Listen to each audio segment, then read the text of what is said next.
Hola, saludos. Mi nombre es Eduardo Rosado. Soy profesor de cine y miembro de Cine Movida. Así que los que nos siguen a través de Instagram por Cine Movida Online o Facebook por Cine Movida y en Snapchat también por Cine Movida y Twitter por Cine Movida, pues están familiarizados con este rostro. Soy más que faranduleo dentro de las redes del grupo de nosotros. Me han comentado que están interesados en talleres o tutoriales, cosas relacionadas a cine. Y dentro del to-do list de cosas que nosotros podemos comenzar a experimentar, obviamente que por el momento se nos hacen práctico llevarles a ustedes, pues está esto, que es este seminario de historia de cine puertorriqueño. ¿Okay? Y estamos aquí en las facilidades de Cine Movida. Todavía el lugar no está finalizado. Aquí falta poner aire. Tenemos aire en la oficina, pero todavía aquí no. Así que tenemos el green screen improvisado y ahí las luces del otro mundo. Pero por el momento me sirve para traerles algo presentable a ustedes, ¿verdad? Que no sea simplemente las ventanas todavía sin cortinas y todo ese tipo de cosas. Pero ya estamos locos. Yo estoy loco, desesperado por mostrarles el espacio y que vean. Sé que no es nada del otro mundo, sé que a lo mejor no es una oficina fancy como otras personas, pero es nuestro espacio donde vamos a estar trabajando y donde vamos a estar llevándoles el contenido que ya ustedes están acostumbrados que Cine Movida le lleve y siguiendo haciendo lo que mejor sabemos hacer, que es documentar lo que se hace de cine en Puerto Rico y obviamente contar historias a través de nuestros proyectos. Así que estamos en eso. El propósito de este seminario o de este video, principalmente utilizarlo como prueba. Esto se sube a YouTube, yo lo voy a ver, así que sus comentarios, sugerencias, yo sé que un mejor micrófono, eso debe estar en el to-do list, entre muchas otras cosas, ¿verdad? Pero como siempre, los comentarios de ustedes nos enriquecen y nos hacen mejorar cada vez más. Así que más que nada también en el contenido, déjenos saber si este contenido les es útil, déjenos saber también si hay otros temas para nosotros seguir apuntándolos y empezar a trabajar en ellos, para llevárselos a ustedes. Así que, sin más que decir, vamos para allá. Recuerden que Cine Movida es un colectivo de personas como ustedes, que básicamente llevamos estos últimos años tratando de llevarles a ustedes todo lo que tiene que ver con cine y sobre todo documentando todo lo que se hace de cine en la isla. Así que pues el apoyo de ustedes, el like de ustedes, el share de ustedes para nosotros obviamente es súper importantísimo. Muy bien. El propósito, obviamente si me pongo a entrar en detalle de todo lo que tiene que ver con la historia del cine puertorriqueño, va a ser un video sin fin. O largo, extenso, ¿no? Así que el propósito con esto es dar así por encimita un repaso a lo que ha sido la historia del cine en Puerto Rico, ¿ok? Y que ustedes me acompañen en ese trayecto. Obviamente falta todavía aquí más información y cositas que podemos ir, si ustedes así lo quieren, adentrándonos más adelante. Y nada, hay que comenzar básicamente con el nacimiento del cine. Todo el que ha estudiado cine y todo el que es un verdadero fanático del cine sabe que la fecha que los historiadores de todo el mundo han acordado como el año en que nació el cine es el 28 de diciembre de 1895 en Francia, con la exhibición que hicieron los hermanos Lumière. Aquí tenemos un fotograma básicamente de la escena de los empleados saliendo de la fábrica y los cuentos sobre lo que pasó esa noche están todos bastante bien documentados y los podemos encontrar por internet. Pero es importante para mí comenzar desde aquí porque obviamente la fecha es el 28 de diciembre de 1895 y es un punto clave para nosotros. Me explico. Hasta ahora, la fecha más antigua que tenemos documentado, que es verdad, esto lo encuentra Rosemary Bernier, historiadora, investigadora también sobre el tema del cine en Puerto Rico, es que en 1897 llega el cinematógrafo. ¿Ok? Así que no tenemos el mes, no tenemos el día, o por lo menos Rosemary todavía no lo ha hecho público, pero sí sabemos que un año después de haberse, o sea, ni siquiera un año, o sea, diciembre, a poco tiempo del cine haber nacido en Francia, ya estaba en Puerto Rico. Esto, a diferencia de la creencia popular que se entiende que el cine llegó con los americanos en Puerto Rico, que el cine llegó con Rafael Colorado en 1912, nos pone directamente ligados ahí al origen, a los orígenes del cine junto con otros países también de Latinoamérica. Y en el Caribe básicamente nos pone en un spot bastante importante. Puerto Rico fue uno de los primeros países en que el cinematógrafo visitó, ¿no? Llegó a la isla. Ahora, no tenemos mucho más documentado sobre ese evento, pero por lo menos tenemos un año que nos dicta y nos indica cuándo llegó el cine por primera vez a Puerto Rico. Sí se tiene documentado que se hicieron exhibiciones o espectáculos donde estaba la famosa linterna verde, estoy con los cómics, la linterna mágica, ¿ok? La linterna mágica, para el que no sepa, es una especie, es como esa cámara que vemos ahí en el fotograma, es una especie de cajita donde con una vela y un lente se proyectaban a modo de diapositivas, como si fuese un proyector en las paredes. Y esos fueron los orígenes del cine, y eso tenemos documentado ese tipo de espectáculos en Puerto Rico, que vendrían siendo como una especie de precine, ¿ok? Eventos que llevaron al nacimiento del cine, pero que no podemos considerarlos totalmente como cinematografía, punto. Hasta hace unos años nosotros teníamos como dato que la cámara llegó en 1898 con la guerra hispanoamericana. Ese dato es incorrecto. Esta foto la traigo, me gusta siempre presentarla. Esta es una foto en Guánica, cuando llegan los soldados americanos, y vemos en la foto que se está bajando, en este caso es un fotógrafo, no tiene una cámara de cine, es una cámara de foto, pero miren el tamaño, miren lo incómodo que es, ¿no? A eso nos da una idea de más o menos el trabajo que esta gente pasaba. Venía cargando con esa cámara, la cámara de cine, una cámara cuadrada de ese entonces, y estar cargando con eso para arriba y para abajo, lo que tenían los cinematógrafos no era fácil, así que ellos se ponían como una especie de backpack, la cámara, ¿verdad?, con el trípode en la espalda, y cargaban con eso como si fuese normal, un soldado adicional. Y pues se tenía la noción de que la cámara llegó con los americanos durante la guerra hispanoamericana, y ya sabemos que desde antes estaba en Puerto Rico, había llegado, ¿no? Tenemos estos famosos visuales de la guerra. Esto es una fotografía, ¿verdad?, de la guerra hispanoamericana en Puerto Rico, pero hay visuales que ustedes pueden conseguir por YouTube, ponen guerra hispanoamericana, Puerto Rico, les van a aparecer que son básicamente visuales montados, diciendo que son de Puerto Rico y de soldados batallando en Puerto Rico, pero realmente se hicieron en montajes de otros lugares, que lo filmaban con el propósito de hacer dinero, decir, mira, tenemos visuales de la guerra ya en hispanoamericana, lo que está pasando, pero eran visuales falsos, y eso a través de los años se ha podido ir comprobando. La lata que habían encontrado que decía que eran visuales de Puerto Rico durante la guerra, resultaron ser visuales filmados en la época, pero falsos, o sea, no eran visuales realmente en batalla, ¿okay? Eran montajes. Y un ejemplo de eso lo tenemos con esto. Fíjense en esto es un póster, ¿no? Una fotocopia de una especie de afiche de una compañía, y es lo que entendemos como un semidocumental, probablemente, que se llama How the Puerto Rican Girls Entertain Uncle Sam's Soldiers, como las mujeres puertorriqueñas o las chicas puertorriqueñas entretenían a los soldados del tío Sam. Entonces, obviamente se está promoviendo que ya los americanos adquirieron Puerto Rico y que Puerto Rico es una de sus nuevas posesiones, y tenemos esta promoción de esta mini película que entendemos es algo más tipo mini documental, quizás de minutos de duración. Y ahora sabemos, se ha conseguido la información de la compañía y este filme, aunque el filme no se ha localizado, se considera perdido. Estas son actrices neoyorquinas, esto se filmó en Nueva York, son actores y actrices neoyorquinas que están representando, ven, es un estudio, pusieron unas matitas y da la impresión que están en Puerto Rico, pero ese era el tipo de montajes que se hacían. Estas cosas las vendían como verídicas, la gente los consumía y pensaba que esto era filmado allá en Puerto Rico cuando realmente esto era un montaje. Y eso ocurrió bastante, no solo con Puerto Rico, sino con visuales de Cuba y de otros lugares también durante la guerra hispanoamericana.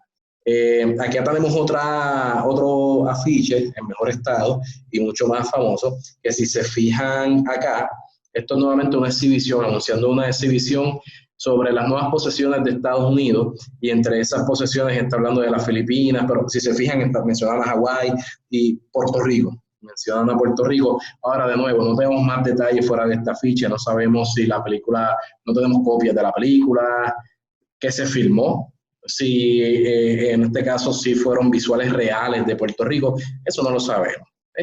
Pero tenemos esta promoción.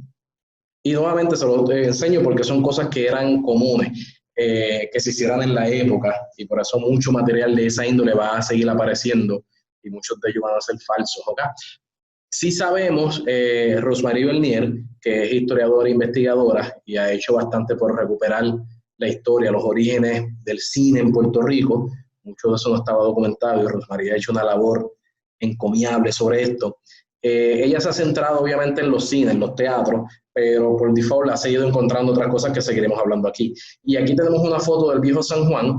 Entonces, esto es entre 1901 y 1910, porque el cine comienza en las carpas de circo, ¿ok?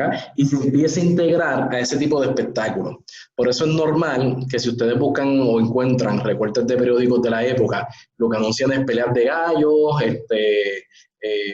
baile, payasos, música en vivo, y por ahí pues vistas le llamaban, vistas de tal cosa, ¿ok? En vez de decir películas o imágenes, vistas. Y tú ibas y pagabas por 20 minutos, 30 minutos para ver historias cortitas que duraban unos minutos, 2 minutos. La duración de las mismas pues variaba.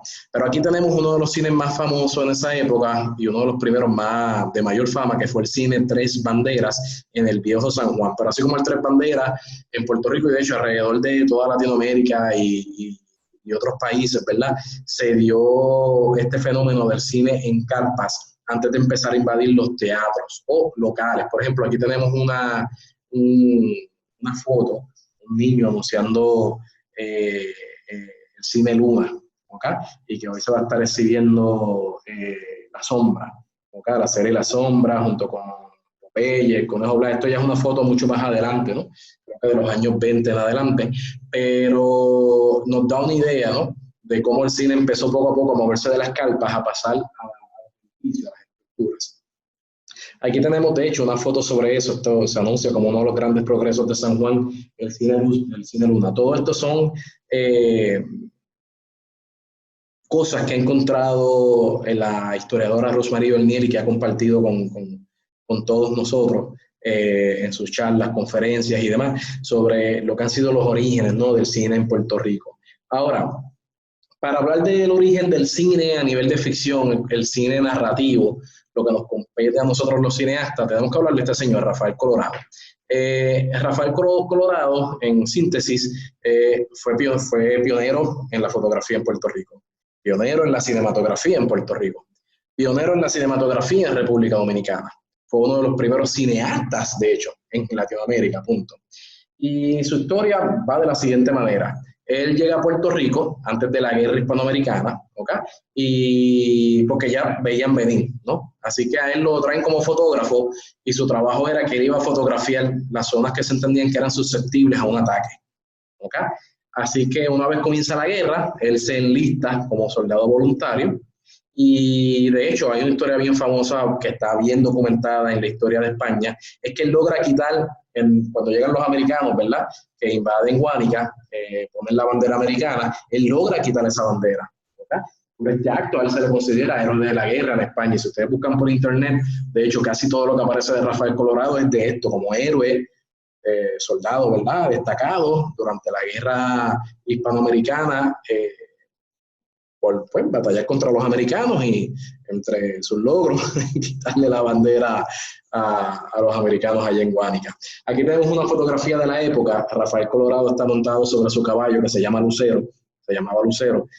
Fíjense en la manchita que el caballo tiene ahí al frente, blanca. Rafael Colorado es el que está centralizado al frente, ¿okay? Y hay muchas historias de Rafael Colorado, ¿verdad? No las vamos a contar todas ahora, de él cuando era soldado. La cosa es que después de la guerra hispanoamericana y ganar los americanos, pues él se ubica en San Juan, no hay de otra, ¿verdad? A partir de 1901, y él monta estudios de fotografía, se dedica a fotógrafo. Y hasta 1908 sus estudios eran considerados los más grandes en el Caribe, ¿ok? Así que en algún punto En 1908 él decide entrar en el negocio del cine. Él empieza como distribuidor. Como él tenía contacto fuera de Puerto Rico, allá en Estados Unidos, él comienza a traer películas que las distribuía a los cines. Yo me imagino, ¿verdad? Aunque esto no hay un documento que lo diga, pero pues no es extraño pensar que lo estaría distribuyendo el Tres Banderas, el Cine Luna, los otros teatros que estuviesen vigentes en ese entonces, ¿ok? Y al ver que el negocio del cine le va bien, de la distribución, y al ver que aparentemente a estos cines, en este momento Cine Carpas todavía le va bien, él comienza como exhibidor, y entonces él monta un Cine Carpa en San Juan, llamado el Cine Carpa Colorado, en 1908. Ahora, en términos de qué tenemos de datos, no sabemos, ¿verdad?, en qué momento exacto él tomó la determinación, lo pensó, pero sí en 1912 es la fecha en que tenemos que formalmente él comenzó a filmar, ¿ok? Y lo sabemos por los recortes de periódicos y que aparecen en la prensa, donde él anuncia que va a comenzar a filmar y que se va a presentar la película Un Drama en Puerto Rico. Ahora, esto es en 1912. No sabemos la duración de la película, el contenido, la trama, los actores, no sabemos nada. Solamente sabemos ese año. Sí sabemos que antes de esa fecha, antes de esa película, perdón, en 1912, él filmó otros cortos de ficción, aparentemente cortos no de ficción, sino de índole noticioso, ¿no? Pero no tenemos más información fuera de algunos títulos y no sabemos si fueron hechos también ese 1912 o si fueron hechos en 1911, etcétera. Así que pues cuando uno estudia la vida de Rafael Colorado, uno se da cuenta que él era un hombre que estaba constantemente en movimiento. Empezaba una cosa y ya empezaba otra. Así que un dato curioso es que las cámaras de cine eran proyectores y se filmaba con ellas, hacían las dos cosas a la misma vez. A mí no me extraña que Rafael Colorado, y esto ya es mi opinión, ¿verdad? No hay ningún tipo de evidencia para esto, pero a mí no me extraña que una vez él montó su carpa en 1908 la haya empezado a filmar. Pero no lo tenemos documentado, no sabemos nada en sí de si eso es así. Ahora, la cosa es que en 1916 formalmente él incorpora lo que es la primera compañía de cine en Puerto Rico, que es Sociedad Industrial Cine en Puerto Rico. Y bajo esa corporación él filma las películas Por la hembra y el gallo, El milagro de la Virgen, esto en 1917, ¿no? Mafia en Puerta de Tierra, que también aparece a veces con el título Mafia en Puerto Rico, ¿ok? Y yo he encontrado un dato de una película que no sé si aparece mal datada, el año, aparece en 1908, que se llama La Más Fuerte, ¿okay? Que probablemente nuevamente sea un filme de tipo de corte de noticioso, ¿no? Ahora, en 1917, él cierra la compañía y deja el negocio de la distribución de películas. ¿Okay? Aquí tenemos una imagen de Por la hembra y el gallo. Esta es la actriz, el interés romántico en la película. Lo único que sabemos de la actriz es que se llamaba Laura. ¿Okay? Aquí tenemos también, ¿verdad?, una estampa, otra escena de la película. La calidad no es la mejor, pero tenemos en el centro a Antonio Capella. Antonio Capella era el cuñado de Rafael Colorado y el socio de Rafael Colorado, cofundador de la compañía. Y entonces aquí lo tenemos en manos, ¿verdad?, aguantando un gallo para una riña, una pelea de gallo. De nuevo, esto es lo único que tenemos de esta película, ¿sabes? Bien poco lo que tenemos de estos filmes de Rafael Colorado se consideran perdidos. Paralelamente hay que destacar a Juan Emilio Vigué Cajas. Vigué nace en Puerto Rico por accidente en Ponce y llega a montar un cine en la Junta antes de 1910 y adquiere una cámara Pathé. ¿Okay? Él sabemos que filma en 1912 varias tomas de Ponce, porque así eventualmente en una entrevista que le hicieron él lo indica, ¿okay? Y él exhibe esas vistas que toma, pero no tenemos, eso ya no existe, no sabemos el contenido específico de esas tomas, ¿no? Él viaja a Nueva York eventualmente, allá estudia fotografía y vamos entonces a dejar a Vigué por un momento ahí que se nos va a Estados Unidos y volvemos acá con Rafael Colorado porque Rafael Colorado juega un rol destacado en esta compañía, Tropical Film Company. Pues nos quedamos con Rafael Colorado que él cierra la compañía Sociedad Industrial, ¿okay? Por las entrevistas lo que ha dicho es que las películas eran exitosas, pero estaba entrando el mercado de Estados Unidos, las películas, ¿verdad?, de otros países, y él no podía hacer tantas películas, o sea, hacía una película cada cierto tiempo, ¿ok? Y en una semana venía cada rato demasiado contenido de otros países, sobre todo de Estados Unidos. Al él no poder competir, como quien dice, con la lata, como le llamamos, pues él deja de producir cine y cierra la compañía porque, pues, según él dice, lo que generaba era lo mismo que invertía, así que no tenía ganancia. Pues para él no era un negocio, lo dejó ahí. Y el equipo va a pasar a esta compañía llamada Tropical Film Company. La Tropical Film Company, pues Luis Llorén Torres, sí, el caserío, porque la gente, cuando doy esta charla, ¿verdad?, especialmente los jóvenes, conocen el nombre por el residencial público, ¿no?, por el proyecto. Pero Luis Llorén Torres, poeta, persona importante en la política en Puerto Rico, en este entonces, estamos en 1917, junto también con Nemesio Canales. Ya ellos estaban, de hecho, yo tengo artículos de Luis Llorén Torres de la época, donde él escribía en la revista Juan Bobo y tenía artículos hablando en pro del cine, en hacer leyes en pro del cine. Era una persona que pues vio en el cine el potencial y sobre todo en que se hiciera cine puertorriqueño, y pues parece que él ve una oportunidad al enterarse que Rafael Colorado, o sea, cerró la compañía o la va a cerrar.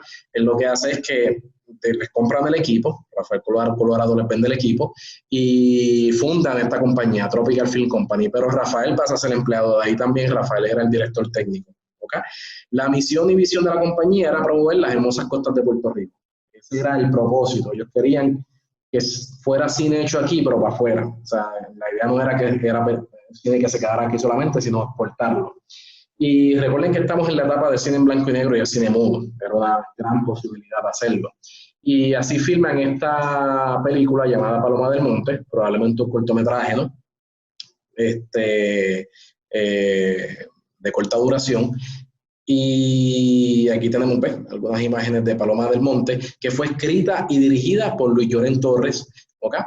Pero también está La Viudita se quiere casar, que fue escrita y dirigida por Nemesio Canales, y Rafael Colorado. De todas estas, Rafael Colorado llega a hacer Los Misterios de Cofresí, que también aparece como El Tesoro del Pirata Cofresí, que era un serial basado en el pirata que ofreció, una serie, ¿verdad? Pero solamente hizo el primer capítulo. Nunca más pudo filmar los otros, lo exhibió, ahí quedó.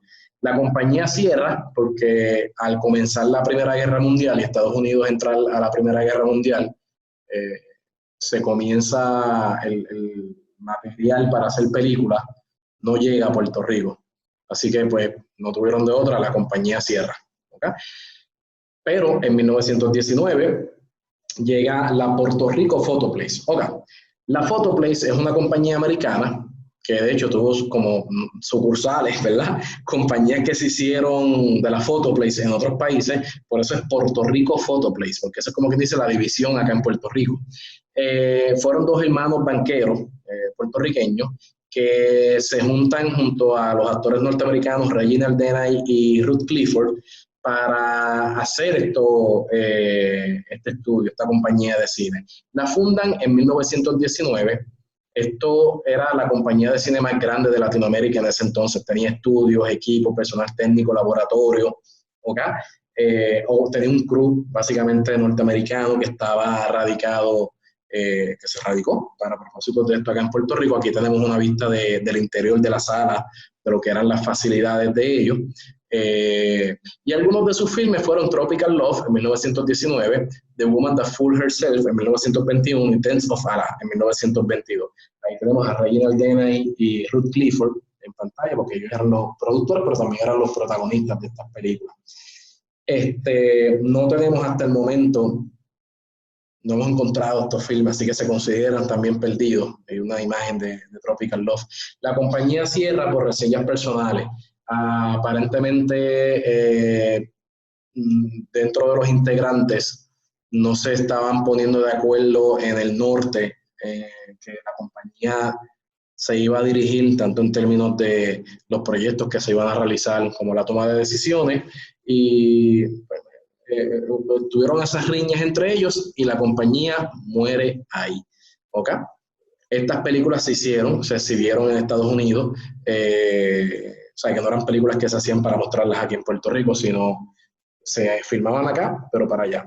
Ahora, lo importante de esta parte es que regresa Biggie. Biggie regresa hace 1919. Él, el tiempo que estuvo allá en Estados Unidos, trabajó para la compañía Fox, la 20th Century Fox, para básicamente la división de noticias. Trabajó también como camarógrafo para la compañía Universal. Y lo primero que él hace es que él trata de filmar, de hecho, una película sobre el pirata Cofresí, escrita por Luis Pález Mato, de la que no sabemos si él llegó a filmar algo. No tenemos datos si él llegó a, ¿verdad?, a rodar, si se terminó y si se exhibió. Pero sí sabemos que él entonces pasa a trabajar para la Puerto Rico Photoplays como camarógrafo, era el único técnico boricua en la compañía, y entonces una vez cierra la compañía Photoplays en el 1923, Biggie compra parte del equipo de ellos y con eso él monta su propia compañía con el que hace el noticiero Biggie. ¿Okay? Con esto aquí tenemos esta foto es de cuando llega Lindbergh a Puerto Rico, ¿okay? Y Biggie lo filmó. A Biggie le debemos básicamente el primer documental formalmente, ¿no? Realizado en 1924 llamado La Malaria. Tenemos material filmado por el noticiero Biggie que cubre desde la década de 1920 hasta básicamente los años 40, cubriendo sucesos o eventos importantes, figuras políticas, personalidades de nosotros, ¿verdad?, de la época, y la mayoría de este material se conserva en el Archivo Nacional de Puerto Rico. Otros, como el documental de la malaria, pues se consideran perdidos. Por eso, ¿qué existe de esa época? Pues mira, todos los filmes de Rafael Colorado se consideran perdidos, todos los filmes de la Tropical Film Company se consideran perdidos, no se han encontrado rastros de los filmes de la Puerto Rico Photoplays, y gran parte del material del noticiero Biggie, como mencioné, se conserva, ¿okay?, aunque el documental La Malaria se considera perdido. Recuerden que el material con el que estaba hecho estas películas era altamente flamable. Conservarlo era un riesgo, y si tú no tenías laboratorio o lugar donde podías conservarlo, pues era un peligro. También recuerden que no existe el televisor, no existe el VHS, no existe el DVD, no existe el internet. So, imagínate tú teniendo, como quien dice, una bomba casera que con calor de la nada puede explotar y la tienes en tu casa. Y tú sabes o piensas que más nunca en tu vida tú vas a hacer nada con eso, porque nadie pudo prever la llegada de la televisión más adelante y que estas películas se volverían a ver. Así que probablemente muchas de estas películas las botaron o se perdieron con el tiempo, ¿no? Quién sabe cómo. Ojalá, ¿verdad?, uno se mantiene positivo y estén en algún lugar guardadas y se encuentren eventualmente, pero hasta el momento se consideran perdidas. ¿Qué otros filmes tenemos documentados de la época? Pues tenemos que en el 1914 hay una noticia de que se va a filmar una película del pirata Cofresí, pero no tenemos más datos al respecto sobre eso. Rosemary Bernier encontró también que en 1923 se iba a filmar, se estaba haciendo aquí en Puerto Rico, una compañía local, una película llamada La Perla del Sur, pero se desconoce si esto se terminó, si se estrenó, no sabemos más datos sobre esto. Hay otros filmes de Rafael Colorado, como les mencioné, que eran más de corte noticioso. Está lo que se considera la primera película extranjera en filmarse en Puerto Rico, de Estados Unidos, que viene a la isla a filmarse. Hablamos de South Seas en 1924, no se ha encontrado copia de esa película. Sí tenemos, curiosamente, de lo más antiguo que conservamos, hay un pietaje que existe de soldados norteamericanos caminando en el Morro. Probablemente lo han visto en documentales en algún momento aquí en Puerto Rico. Eso es de 1917, eso está en el archivo. Hay un pietaje de la inauguración de una iglesia bautista en 1903, eso es lo más antiguo que tenemos de cine, ¿no?, de filmación hasta ahora, conservado, ¿no? Y ese pietaje existe también, está en el archivo nacional. Así que tenemos que saltar básicamente a lo que es la llegada del cine sonoro con la película Romance Tropical de 1931, y esto, yo leí tanto sobre esta película, pero lo importante es que la película fue encontrada y de hecho está disponible en internet. En este video les voy abajo en la descripción, les voy a poner el enlace para que puedan ver la película Romance Tropical, que es la primera película sonora hecha en Puerto Rico, pero importante, es la segunda película sonora en español hecha en el mundo, ¿ok? La película fue dirigida, producida, filmada, editada por Juan Vigué, escrita por Luis Palesmato. El filme tuvo mucho éxito en Puerto Rico y en Nueva York. Ahora se detuvo su distribución por Latinoamérica, ¿ok? Por nuevamente unas rencillas internas dentro del equipo de trabajo. El papá de las hermanas Canino, que eran de las muchachas protagonistas, ¿verdad? De los personajes principales, los intereses amorosos, como eran menores de edad y el papá era abogado, era también quien las representaba.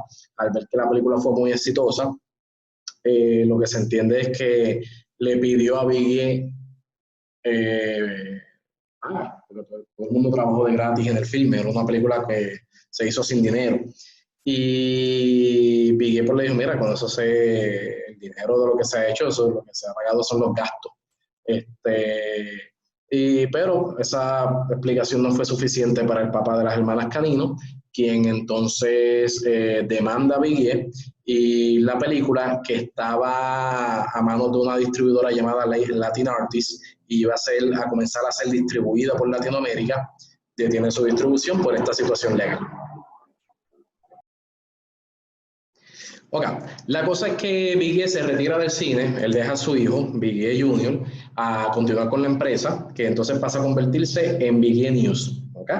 Y en ese entonces, estamos ahora mismo en la década del 30, solo un puertorriqueño se aventura a hacer cine, que es Rafael Ramos Cobian. Él hace dos películas, Mis dos amores, en 1938, y Los hijos mandan, en 1939. Rafael Ramos Cobian es poco lo que tenemos, ¿verdad?, documentado de él, pero sí sabemos que era un empresario, tenía varios teatros ya de por sí, porque se dedicaba a la exhibición de películas, pero también tenía teatro, por ejemplo, Gardel, él fue el que trajo a Carlos Gardel a Puerto Rico.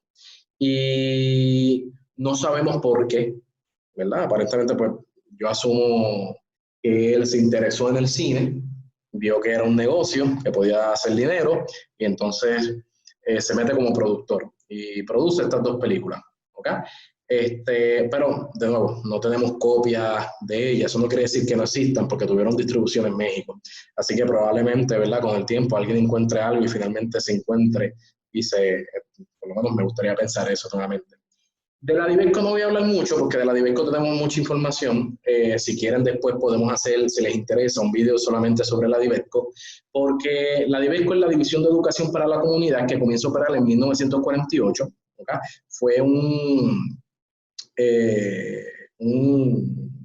una iniciativa del gobierno de Puerto Rico, ¿okay? Formalmente se funda en 1949. Su propósito era educar. Recuerden que estamos en los años 40, en la época de transición.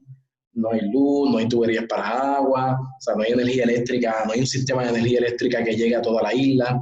Y poco a poco estamos llevando los postes de luz a los barrios, las tuberías de acueducto a los barrios, pero la gente entonces ve las plumas y cree que se puede tomar el agua directamente de la pluma, y era agua que no tenía filtros, agua que era sucia, o agua que no se podía tomar porque estaba con químicos para limpiarse, ¿no? Así que, por ejemplo, uno de sus primeros filmes es el documental Una gota de agua, de 1948. El documental lo pueden buscar en YouTube. El Archivo Nacional de Puerto Rico lo subió. Y es un documental cortito, de unos, creo que 20 minutos, no más de 30 minutos. Su fin principal es explicar cómo funcionan, ¿verdad?, las tuberías y cómo hacen que el agua llegue a tu casa a través de esas tuberías. Y por eso lo importante también que era hervir el agua y por qué. Entonces te enseñan los microbios que hay en el agua y todo eso. O sea, era educativo, el propósito era educar.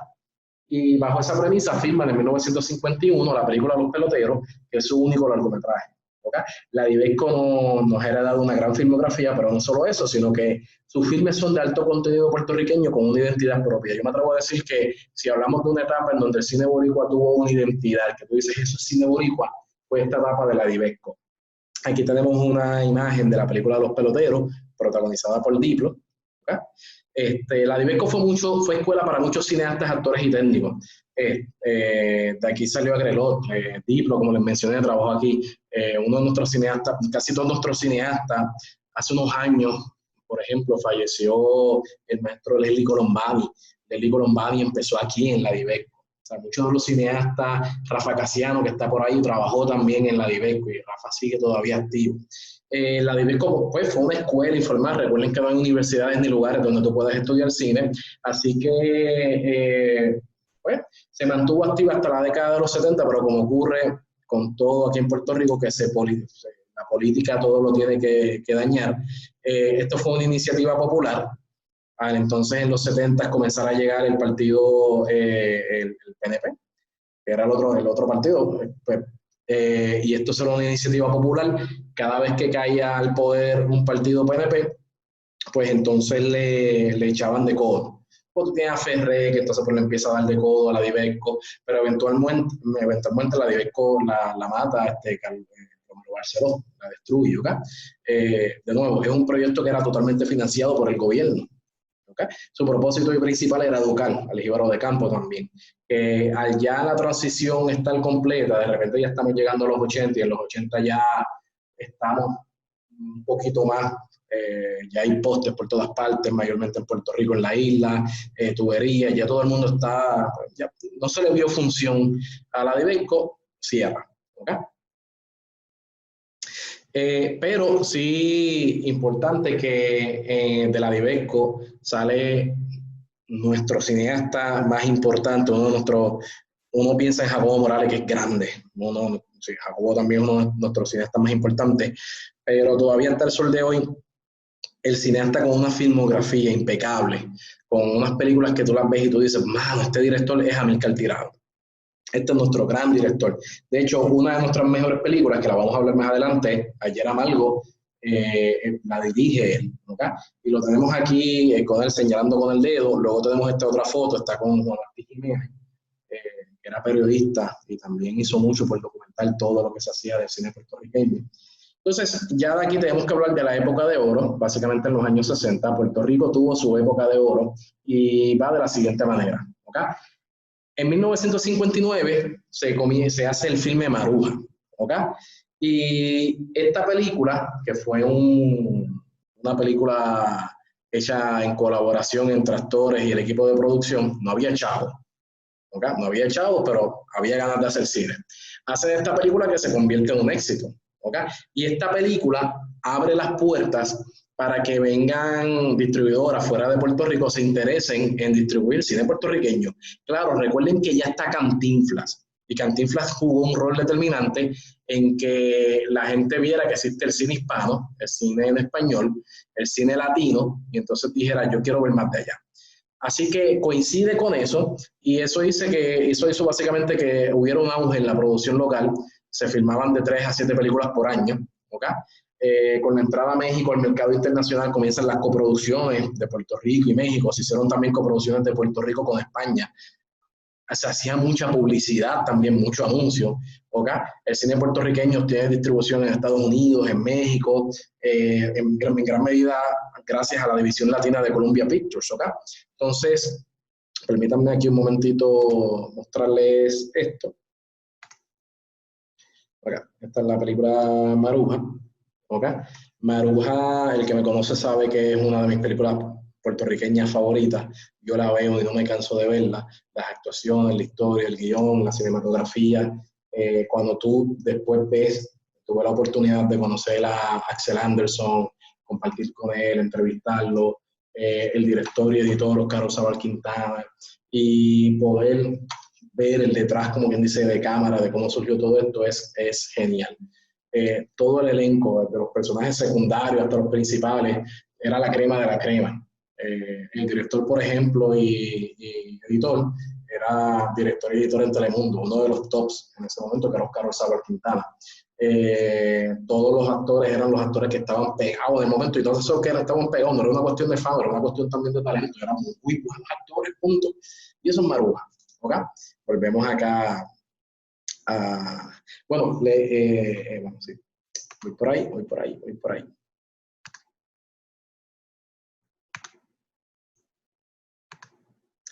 Ok. Maruja es considerada una de las películas más importantes de nuestro cine y es hasta el presente la película más exitosa de nuestro país. Sepan que tuvo un costo de $50,000 y recaudó casi el triple en taquilla, así que imagínense. Y todavía, ya esto cambió un poco, ¿verdad? Esta partecita que la tengo aquí en la presentación. La película hasta el 2000, yo diría 2014, 2013, todavía la película se exhibía en ciertos lugares, que la llevaban a universidades y demás, y la película se vendía en DVD. Así que la película seguía haciendo dinero. Toda la clase artística importante y famosa de la época, tanto detrás de cámara como frente, están en la película. ¿Okay? Ahora tenemos nuevamente a Mikel Tirado, como les mencioné. Cuando hablamos de la mejor película en Puerto Rico que se ha hecho y la película que quizás mejor nos define o define la filmografía en Puerto Rico es este filme, Ayer Amargo. Hay algunos que piensan que la mejor película puertorriqueña es Maruja, hay otros que piensan que es Ayer Amargo, se divide bastante ahí.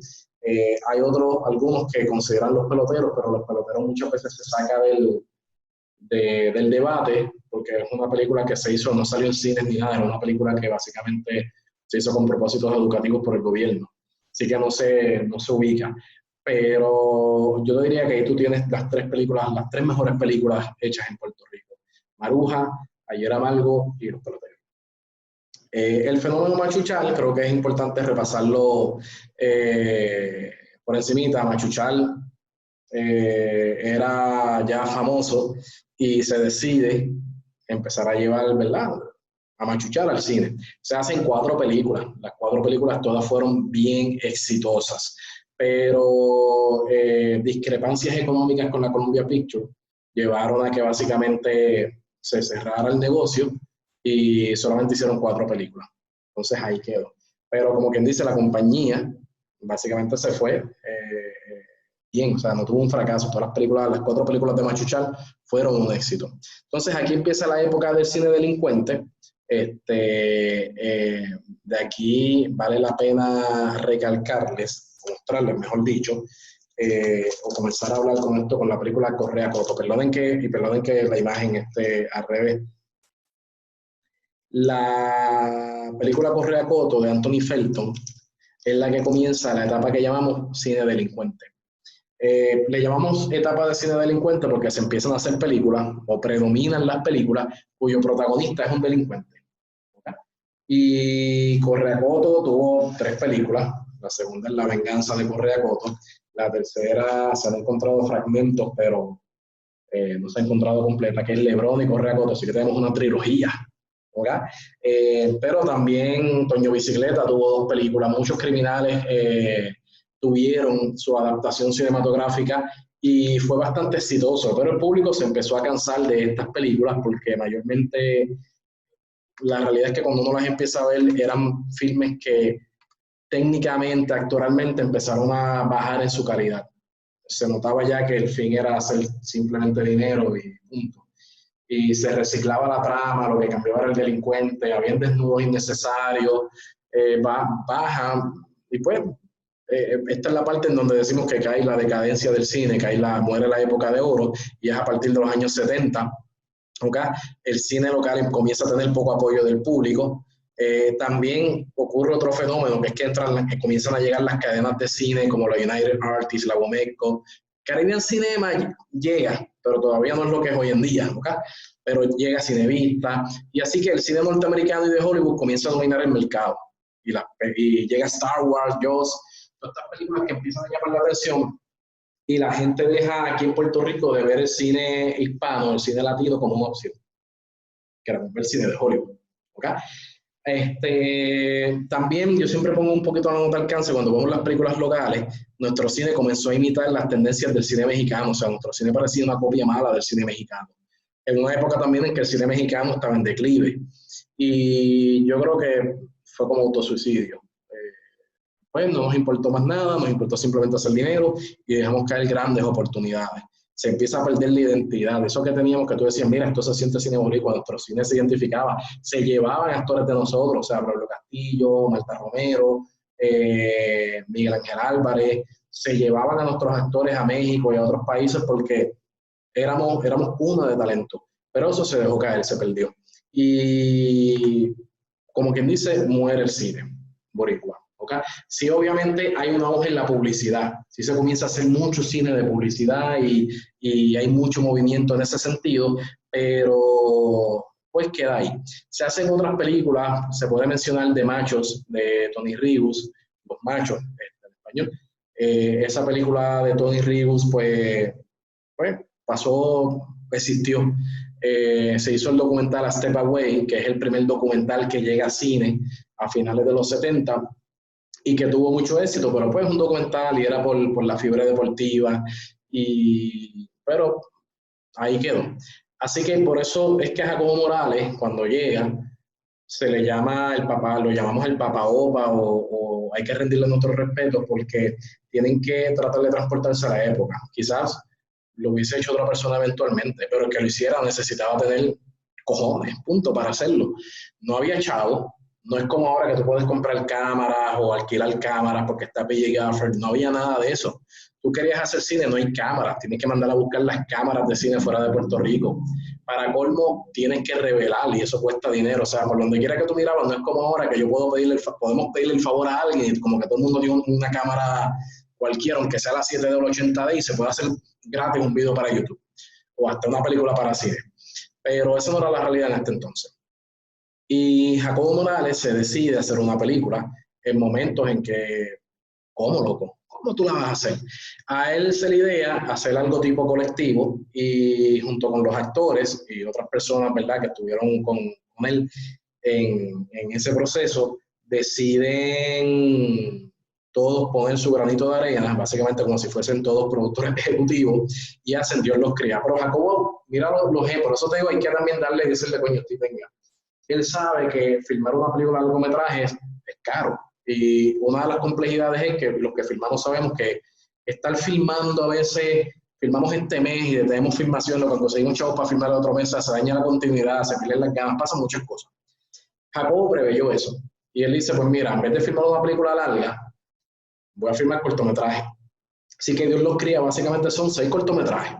6 cortometrajes que él filmaba en un día o 2, ¿verdad? O 3 días, no sé, ¿verdad? Cada uno, si ven la película o lo han visto, saben a lo que me refiero. Hay algunos que probablemente los hizo en un día, hay otros que quizás obviamente conllevó más de un día. Y así como quien dice, trabajaba esos bloques y pudo filmar básicamente la película Dios los cría. Así que tenemos que hablar un poquito de Jacobo. Jacobo comienza como actor de radio, luego va al teatro en los años 40, pasa a trabajar en la televisión con la llegada de la televisión a Puerto Rico en el 54, y su primera participación en cine es con el filme La criada malcriada, del 64. La criada malcriada era el show, uno de los shows más populares de la televisión de Tommy Muñiz, con Belda González, y Jacobo era el libretista. Y tenía un personaje que se llamaba Moralito. Y pues se hacen la loquera de hacer como quien dice un episodio extendido para cine, y la película fue un palo también, ¿verdad? Y de hecho, yo la veo y me río, una excelente película, que es La criada malcriada. Posteriormente, de hecho, en Correa Coto, él tiene participación menor, pero participa, actúa en Correa Coto, que es la película que comienza en la etapa del cine delincuente. De hecho, si ustedes desean también que eventualmente yo haga un video sobre la etapa del cine delincuente, me dejan saber. Participa en La Palomilla también, y esto eventualmente lo lleva a trabajar con Woody Allen en Bananas. Los que seguimos la carrera de Jacobo sabemos que este es como que el antes y el después, porque ahí es que él dice, yo quiero hacer esto, yo quiero hacer cine. Y luego trabaja con Barbara Streisand en Up the Sandbox en 1972, y por ahí poco a poco él fue trabajando hasta que hace Dios los cría en 1979. ¿Okay? Ahora, claro, la filmografía de Jacobo es extensa, tiene Nicolás y los demás, Lo que le pasó a Santiago en 1989, que Lo que le pasó a Santiago es la primera película puertorriqueña nominada al mejor filme en lengua extranjera, ¿okay? Con un costo de casi $1 millón, y en palabras de Jacobo, no fue hasta el 2009 que el filme finalmente recaudó su inversión. ¿Okay? Y aquí tenemos otros cineastas que al Jacobo cometer esa loquera, empezar a tomar préstamos, a endeudarse para hacer cine por esa fiebre que nos da a nosotros de hacer cine, aunque no ganemos dinero, pero tenemos que hacerlo. Va por ahí Marcos Zurinaga, Luis Molina Casanova, y eventualmente Abdiel Colbert, Sonia Fritz, Iván Dariel Ortiz, Noel Quiñones, sepa de cineastas que van a llegar con lo que le llamamos la nueva ola de cineastas, ¿okay? Que se da en Puerto Rico gracias a Jacobo Morales.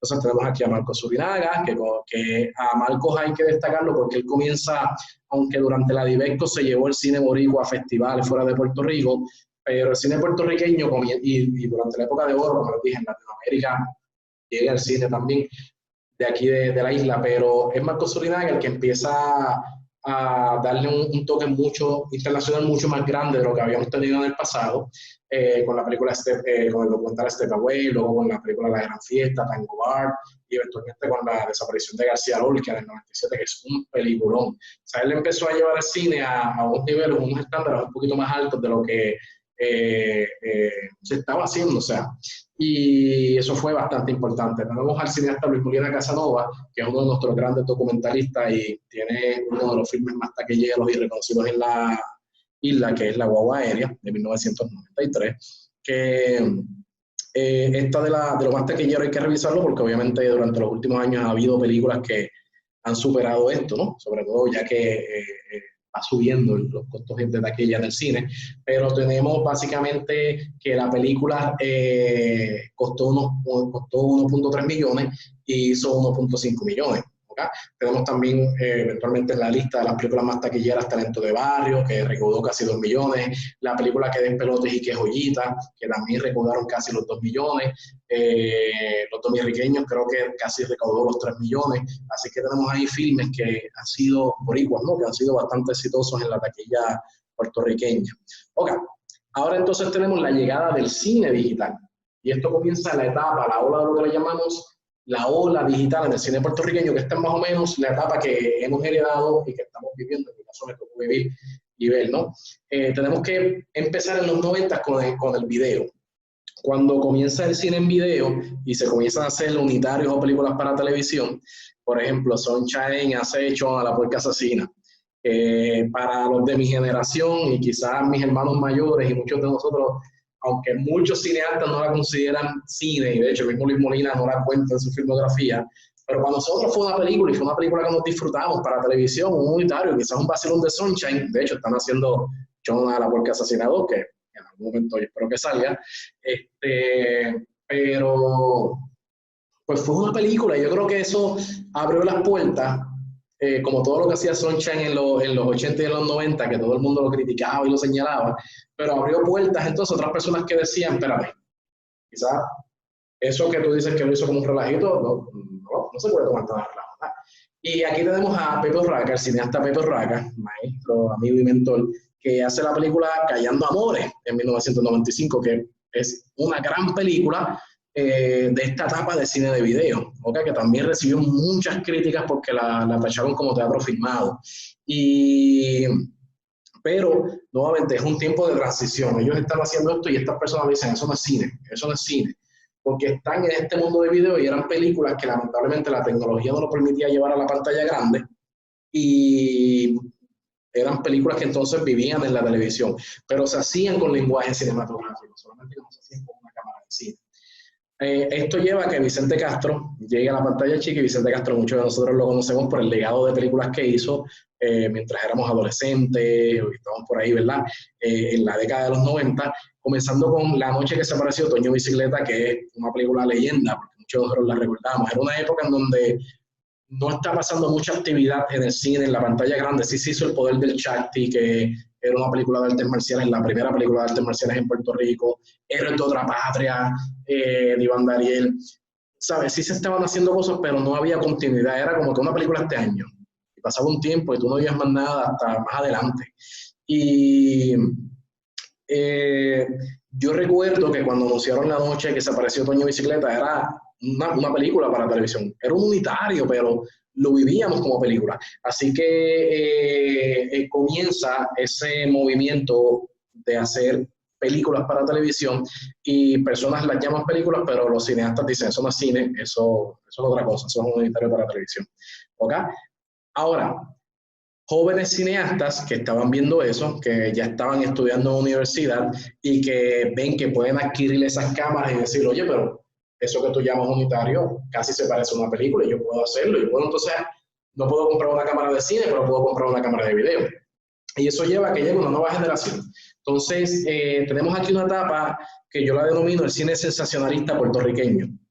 Le llamo el cine sensacionalista porque básicamente nosotros vivimos la década del final de los 70 y los 80, Star Wars, Back to the Future, Ghostbusters, E.T., menciónalo, todas estas películas con efectos especiales, de situaciones extraordinarias. O sea, era un cine ya no de dramas comunes como lo que hacía Jacobo Morales, sino que era un cine ni lo que hacía Woody Allen ni estos otros cineastas, sino que era un cine ya más de fantasía, y con eso crecimos.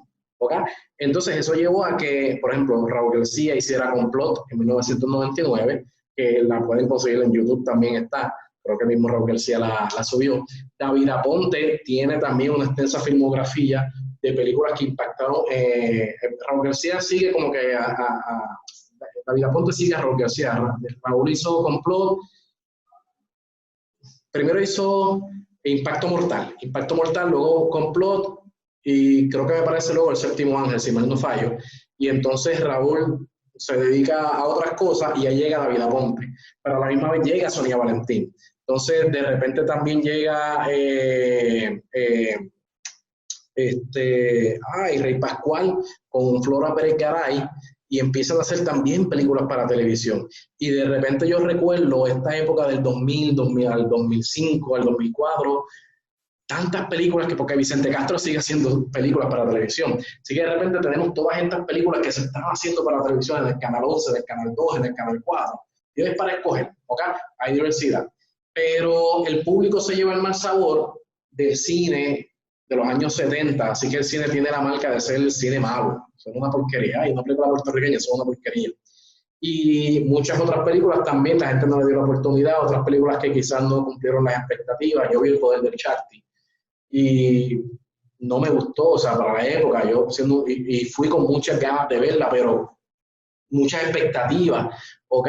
Y así, pues, nuevamente, el cine empezó a crear un mal sabor, y muchas de estas películas que quizás se hicieron para televisor, para el público, para televisión, aunque tenían altos rating, tú podías ver que muchas veces el público no les gustaba. Las veían por curiosidad, quizás porque no había más nada que ver, no sé, las razones que fueran, las veían, había gente que le gustaba, había gente que decía que no, así que lo que se populariza es que el cine puertorriqueño es malo. Y con eso comienza la época del cine digital, con guantes, luchando para lograr la aceptación de un público que no quiere ver cine puertorriqueño, porque lo que ha visto durante los últimos 20 años, a partir del cine delincuente, los últimos 30 años, hasta principios del 2005, están diciendo, mano, todo eso era malo, el cine puertorriqueño es malo, esa era como que la marca. Y ahí llega Raúl Marchán. Raúl Marchán, después de Jacobo Morales, como que si Jacobo es nuestro abuelo, el papá Opa, pues Raúl Marchán va por ahí también, porque es el papá de nosotros, lo que estamos haciendo cine digital. Era costoso hacer cine fílmico, Raúl dice, bueno, ya hay cámaras digitales, o cámaras que nos permiten, o sea, podemos entonces grabar con estas cámaras y digitalizar la película, y llevar la película a pasarla a fílmico y exhibirla. Así que yo creo que, si mal no me falla la memoria, creo que fue con la Canon XL1, no la XL2, puedo fallar en este dato, una de esas primeras cámaras que tenían ya como que un look más fílmico, que Raúl Marchán hace 12 horas. Y yo recuerdo en los cines ver los pósters de 12 horas, el trailer de 12 horas. Era una película que también no solo rompía, uno mira hacia atrás y dice, oye, bueno, él no solo rompía con decir, mira, esto no es fílmico, esto es digital, esto es lo que viene, o sea, fue visionario, pero también la película era nocturna, era musical, era todo lo que no estaba haciendo el cine puertorriqueño. Lo que tú veías hacia atrás eran dramas, películas serias, digo, fuera de la cuestión de las películas fantasiosas, pero todo era de día, porque filmar de noche es más complicado, costoso, difícil, y tú nunca veías la vida nocturna de los pubs, de los jangueos, y de repente tienes 12 horas. 12 horas, de repente es una cámara que en Santurce filmando todo lo que ocurre en una noche. Y es música, mucha música, reunió mucho de las bandas de indie de la época y tenía un soundtrack increíble, mano. Así que Raúl Marchán graba 12 horas y la transfiere a 35 milímetros, siendo la primera película digital en exhibirse en la isla. Ahora, claro, pasan otras cosas, viene Cayo, Celestino y el Vampiro, de uno de mis cineastas favoritos, que es Ramón Sánchez, de aquí de Puerto Rico, y estos son un paso detrás de otro que empieza poco a poco a abrir puertas y lleva a que Benji López haga la primera película en HDV, ya vamos poco a poco llegando a la alta definición, y es la primera película que se exhibe con proyectores digitales en la isla. lo que Benji da el siguiente paso. Raúl hizo algo visionario, pero fue bien difícil seguirle el track a Raúl en ese sentido, porque era costoso. Todavía no estaba accesible. Así que Benji, pues vamos, porque hay que transferirla a Filmico. Y ya las cámaras permitían, y los proyectores, vamos a sale más barato, alquilar proyectores digitales y ponerlos en las salas de cine, y que el cine las ponga, y con eso pues seguimos las películas. Y con eso él hizo Taínos, La Última Tribu, en el 2005, y hubo una revolución. Muchos de mis profesores, muchos cineastas de la época decían que eso no era cine, que el cine digital jamás iba a ser cine, que jamás el digital iba a prosperar, porque el cine es fílmico y punto. Y estos cineastas que hemos mencionado, Pepe Raca, Ron García, David Aponte, Benji, tuvieron que luchar por años con eso. Y pues, ¿qué ocurre? Que ya a partir del 2005 se van a dar una serie de eventos, pues por ejemplo, eventualmente creo que en el 2007 estrena El Cimarrón, que oficialmente es la primera película HD en cine, con proyección HD, así que formalmente ahí Iván Dariel sienta los cimientos, o sea, ya, esto llegó para quedarse, punto. Este es el futuro del cine en Puerto Rico y punto, era lo que ya se hablaba que era el futuro del cine, aunque mucha gente como que, ¿verdad? No quisiera el cambio.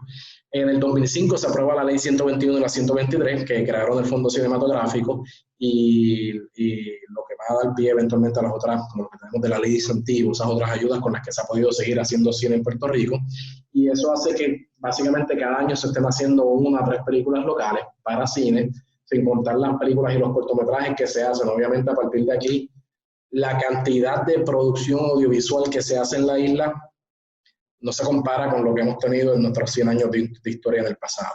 ¿Okay? En el 2008 solamente se estrenaron 13 producciones locales entre coproducciones y películas para cine y películas que se hicieron, que estrenaron en medios no tradicionales como televisión o teatros de fuera de la cadena de Caribbean Cinema, proyecciones independientes. ¿Okay?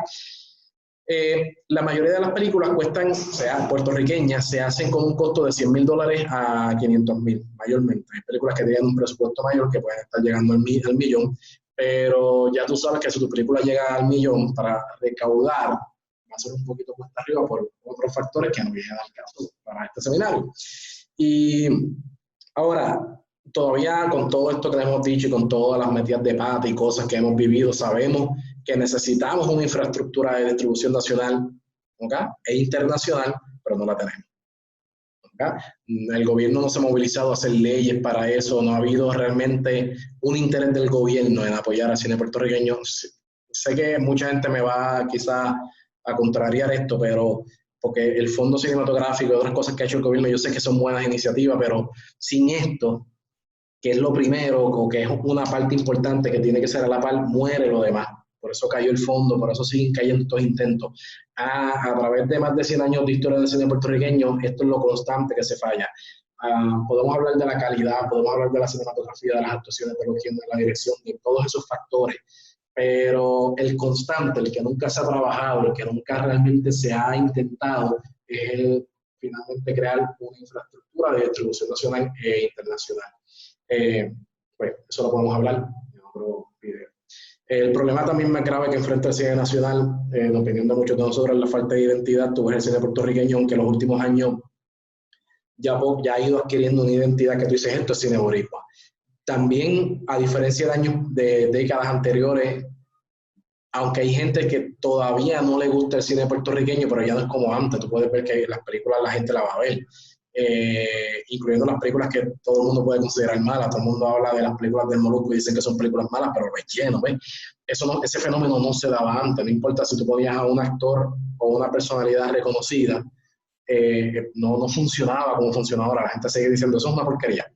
Pero no, tú tienes aquí ya que se ha roto un poco eso y el público apoya, independientemente de los valores de producción del filme.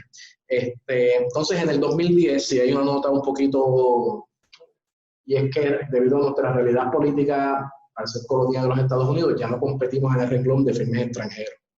Así que se nos ha hecho un poco más difícil. Si antes era difícil, ahora es más difícil aún competir en la carrera del Oscar, ¿no?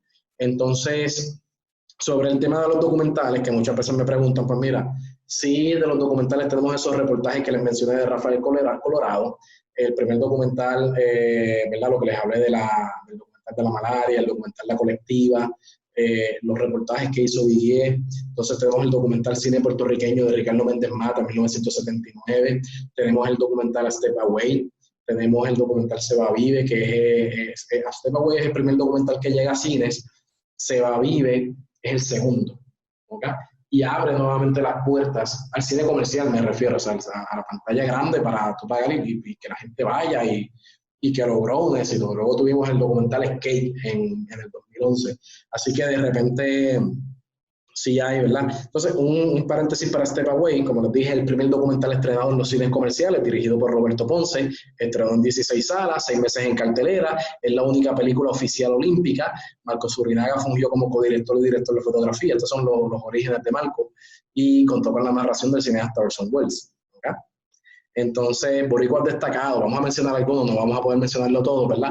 Pero tenemos que hablar de Raúl Juliá, el gran Raúl Juliá es uno de mis actores favoritos, porque crecí viéndolo y era para mí de chamaco, él es boricua, y está haciendo Street Fighter, y está haciendo Los Locos Adams, era irreal, era surreal verlo en la pantalla grande, ver que un boricua estaba allá, inspirador, ¿ok? Tenemos a José Ferrer, que es el primer puertorriqueño en ganar el Oscar a Mejor Actor por Cyrano de Bergerac en el 50, convirtiéndose en el primer hispano en ganar uno, por ende el primer boricua, el primer latinoamericano, el primer caribeño, etc. Rita Moreno es la única actriz hispana en ganar un Emmy, un Grammy, un Tony y un Oscar, y es la segunda puertorriqueña en ganar un Oscar por West Side Story en el 61. Nuestro Benicio del Toro, obvio, ya nosotros estamos viviendo Benicio y nos hemos disfrutado de Benicio durante los últimos 20 años, a partir de Traffic. Benny es el tercer boricua en ganar un Oscar, primero con mejor actor secundario por Traffic, vieron Traffic, o sea, Benicio es el dios de la actuación. Amo y me encanta Raúl Juliá. Me hubiese gustado ver si la muerte no hubiese llegado temprano a donde Raúl Juliá, hacia donde hubiese llegado Raúl Juliá, porque yo sé también que era una bestia actuando. Nunca lo había visto en teatro, pero los testimonios de la gente que vio a Raúl Juliá en teatro, ese tipo era una bestia. Lamentablemente, pues, en cine su legado no pudo, yo entiendo, explotar, es grande, pero Benicio ciertamente ha podido explotar todo y sí, bueno, no sé, estoy en vivo aquí en un viaje. Entonces, Rosalind Sánchez menciona a Jennifer López, aunque yo sé que hay personas que no la consideran, ¿verdad?, como boricua per se, pero pues la puso ahí en la lista. Y mención de honor, nuestro Juan Hernández. ¿Okay? Es el primer actor afroamericano en obtener papeles respetados, no de sirvientes, no de esclavos, en Hollywood. Y abrió puertas en Hollywood. De hecho, tú tienes en ese entonces a la comunidad afroamericana siempre reconociendo a Juan Hernández como el actor que le abrió puertas a la comunidad negra en Hollywood. En tiempos donde el racismo era todavía más fuerte de lo que continúa siendo hoy día. Finalmente, termino con Jacobo Morales y una frase que se le ha robado a él y la mantengo y la sostengo es que mi oficio consiste en jugar a hacer cine. Lo que pasa es que yo juego en serio. Así que si estás viendo esto es claramente porque tienes un interés en el cine puertorriqueño. Hoy en día las herramientas que tenemos, ya esto lo sabemos, nos permiten hacer cosas que ellos la tuvieron difícil y no, ellos no son diferentes a nosotros. Y ellos lo hicieron. Así que es hacer cine, mano. Hacer cine y contar esas historias que tú quieras. Obviamente hay mucho camino que hay que recorrer como vimos, cosas que faltan por mejorar, cosas en las que todavía podemos seguir creciendo. Pero yo creo que es seguir y seguir y seguir, porque eso es lo que nos permite seguir evolucionando, trial and error, y ir cada vez creando personas que vayan siendo más experimentadas en el lenguaje audiovisual. ¿Okay? Nuevamente, mi nombre es Eduardo Rosado, profesor de cine, miembro de Cine Movida. Espero que les haya sido útil este seminario sobre historia de cine puertorriqueño.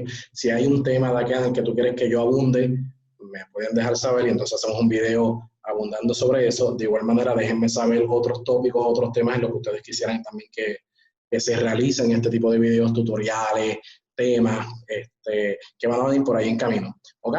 Así que gracias por su sintonía. Los veo.